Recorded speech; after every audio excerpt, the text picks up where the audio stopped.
耳其儿童基金会编写的惊人报告反映了中国在东突厥产的同化政策。报告说，虽然中国政府否认集中营的存在，有近300万维吾尔人被拘留在这些设施里。至于孤独的儿童，他们被关押在中共的所谓寄宿学校。中国政府已将家庭破裂作为政策。报告说，被拘留在集中营的维吾尔人已达300万，并补充说，对东突厥散的日常生活的控制和压制影响了维吾尔人、哈萨克人和其他少数群体。这些行为违反了国际法关于种族歧视的规定。该报告强调，关于被关押在集中营中的成年人的信息非常有限，而似乎无法得到关于儿童的数据。报告称，虽然很难获得有关集中营中成年人的信息和数据，但几乎不可能获得有关儿童的信息。显然，集中营政策对维吾尔社会产生不利影响，导致家庭破裂。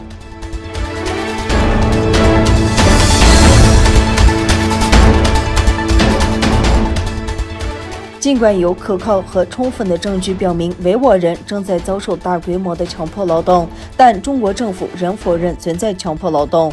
维吾尔自治区政府还在于4月30日在中国外交部举行了新闻发布会，否认维吾尔人被强迫劳动。维吾尔自治区政府发言人许桂香在一份声明中说，新疆一直遵守国际劳工组织宪章。根据国际劳工组织称，中国尚未签署该组织协议。在4月30日的会议上，维吾尔自治区服装经济学协会副主席乌布里艾山乌布里卡斯姆和伊宁一家制衣厂的雇员阿里德图拉赫梅提辩护中国的强迫劳动政策称，新疆所有民族的人民都可以自由选择工作，他们可以决定去哪里工作和如何工作。尽管中国政府否认存在强迫劳动，但他拒绝接受国际劳工组织的独立调查。近来，越来越多的国际服装企业终止与中国供应商的关系。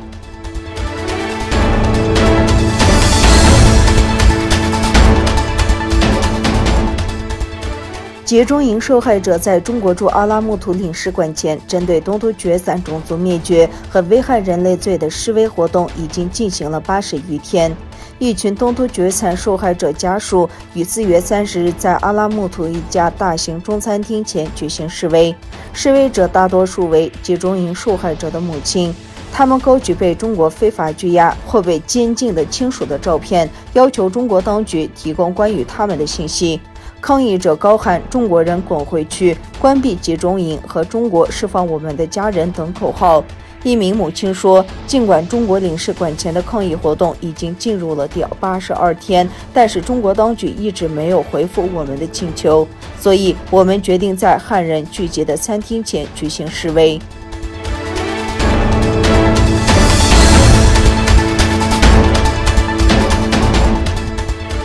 瑞典议会就维吾尔种族灭绝进行讨论。据报道，2周前，瑞典基督教民主党议员拉斯·阿达克森向瑞典外交大臣林德询问了瑞典政府关于中国在东突厥散正在进行的种族灭绝和危害人类罪的立场。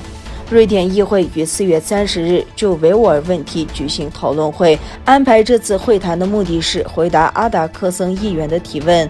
会议集中讨论了中国在东突厥散的种族灭绝政策。议员们问道，外交部长是否准备好像美国、加拿大和荷兰一样，将对维吾尔人的破坏视为种族灭绝吗？政府是否采取具体措施来停止针对维吾尔人的破坏？